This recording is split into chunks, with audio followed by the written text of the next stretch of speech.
Hello मेरे प्यारे बच्चों, जो भी बच्चे क्लास 12th में साइंस में हैं और वो CUT 2024 देना चाह रहे हैं उनके लिए बहुत ज्यादा इंपॉर्टेंट वीडियो रहने वाली है। इस वीडियो में हम देखेंगे कि CUT में क्या क्या ऑप्शंस उनके पास अवेलेबल है, क्या CUT का एग्जाम पैटर्न होता है, क्या सब्जेक्ट पैटर्न उनके पास होना चाहिए मैक्सिमम कोर्सेज में एलिजिबल होने के लिए, क्या कोर्स वाइज कॉम्बिनेशन है, अलग अलग कोर्सेज के लिए क्या सब्जेक्ट्स उनके पास होने चाहिए, कट ऑफ क्या रहती है और कंपटीशन पैरामीटर क्या है साइंस वाले बच्चों में CUT में। तो ये चीज हम इस वीडियो में देखेंगे। सबसे पहले शुरू करते हैं CUT से। तो सबको पता है CUT के बारे में, ये है हमारा कॉमन यूनिवर्सिटी एंट्रेंस टेस्ट और मोर देन 250 यूनिवर्सिटीज इसमें पार्टिसिपेट करती है। पैन इंडिया ये पेपर होता है और अब परसेंटेज के बेस पे एडमिशन नहीं होता टॉप यूनिवर्सिटीज में, आपको CUT देना ही पड़ता है। तो CUT का एग्जाम पैटर्न क्या होता है, CUT के बारे में थोड़ा सा समझ लेते हैं। मल्टीपल चॉइस क्वेश्चन इसमें आते हैं और इस साल इसका टाइम टेबल रिलीज हो चुका है। ये 15 मई से लेके 31 मई के बीच में कंडक्ट कराया जाएगा। आपके बोर्ड के बाद आपको 1 महीने का समय इसमें मिल जाएगा। मोड ऑफ एग्जामिनेशन की बात करें तो आपको बोर्ड की तरह ये पेपर नहीं देना है, ये होगा आपका कंप्यूटर बेस्ड पेपर। कंप्यूटर पे आपको ये टेस्ट देना है और NTA इसको कंडक्ट कराती है और इसका मीडियम आपका इंग्लिश रहने वाला है और भी बहुत सारी लैंग्वेजेस हैं जिसमें आप इसको दे सकते हैं। आगे चलते हैं बच्चों, क्या क्या इसमें सेक्शंस होते हैं। अगर बात करें तो इसमें 3 सेक्शंस होते हैं। पहला सेक्शन हमारा लैंग्वेज का होता है।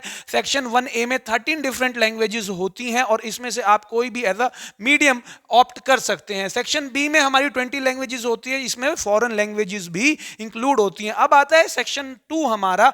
सेक्शन 2 में डोमेन्स लिखा हुआ है, यानी जो आपके क्लास 12th में सब्जेक्ट्स हैं, जो सब्जेक्ट्स आप क्लास 12th में पढ़ रहे हैं वो सब्जेक्ट को हम यहाँ पे डोमेन कह रहे हैं। सो ये बहुत ज्यादा इंपॉर्टेंट पार्ट है, इस पे आप अभी से ध्यान दे के रखिए क्योंकि आपको बोर्ड्स में भी देना है और CUT में भी ये देना है। एक नई चीज है इसमें, वो है जर्नल टेस्ट। बच्चा जर्नल टेस्ट का ज्यादा पढ़ता नहीं है, बट CUT देने के लिए आपको जर्नल टेस्ट पढ़ना होगा। सो अभी से थोड़ा थोड़ा जर्नल टेस्ट पढ़ते रहिए ताकि आपकी CUT की भी तैयारी अच्छी हो सके। आगे चलते हैं बच्चे और देखते हैं कि क्या क्या हमारे पास ऑप्शंस अवेलेबल है। अगर हम बात करें साइंस के बच्चों के, तो बहुत से बच्चे होते हैं जिनके पास मैथ होती है और बहुत से बच्चे होते हैं जिनके पास बायोलॉजी होती है। सो अगर मैं मैथ ग्रुप वाले बच्चों की बात करूं तो CUT में उनको क्या लेना है, क्या कॉम्बिनेशन उनका होना चाहिए। उनके पास 1 लैंग्वेज और 3 डोमेन होने चाहिए। 1 लैंग्वेज और 3 डोमेन। और क्या होगा, हर पेपर 200 नंबर का होगा तो उनके नंबर 800 में से दिए जाएंगे। कितने में से दिए जाएंगे बच्चों? 800 में से नंबर दिए जाएंगे। बट अगर मैं बात करूं जहां पे बायोलॉजी ग्रुप वाले जो बच्चे होते हैं वहां पे क्या होगा, लैंग्वेज प्लस 3 डोमेन तो है, बट लैंग्वेज क्या है, सिर्फ क्वालिफाइंग है, सिर्फ 30% मार्क्स उसको लैंग्वेज में लेने हैं। नंबर उसको कितने में से मिलेंगे? नंबर उसको अपने डोमेन 600 में से नंबर मिलेंगे। तो ये बात आपको समझ के रखनी है। अब क्या क्या डिफरेंस कोर्सेज हैं जिनके लिए वो अप्लाई कर सकते हैं हमारे साइंस वाले बच्चे। पहले अगर बायोलॉजी ग्रुप वाले की बात करें तो वो BSc एंथ्रोपोलॉजी ऑनर्स कर सकते हैं। उसके लिए उसको क्या सब्जेक्ट कॉम्बिनेशन चाहिए? Physics, chemistry, biology. अगर बायोलॉजी की जगह बहुत सी जगह बायोलॉजिकल स्टडीज, बायोटेक्नोलॉजी, बायोकेमिस्ट्री भी पढ़ाई जाती है, वो भी चलेगा। और साथ में एक लैंग्वेज होनी चाहिए जो कि क्वालिफाइंग होगी।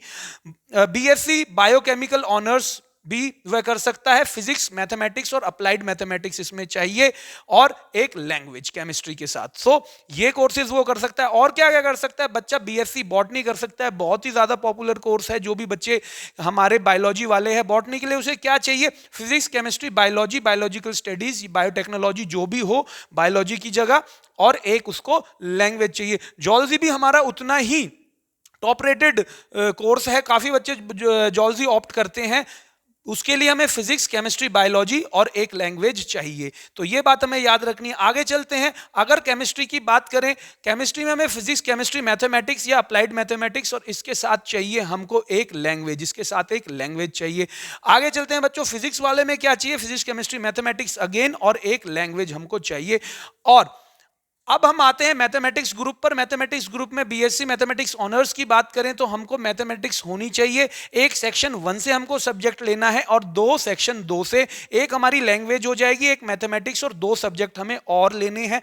इसके अलावा हमारा BSc ऑनर्स स्टैटिक्स की अगर हम बात करें तो सेम कॉम्बिनेशन उसी में भी चलेगा। तो आपको क्या करना है बच्चों? 3 डोमेन, एक हमारी लैंग्वेज और एक आप जीटी जरूर दीजिए, ताकि आप इनके अलावा और भी बहुत सारे कोर्सेज के लिए डिफरेंट डिफरेंट यूनिवर्सिटीज में एलिजिबल हो जाएं।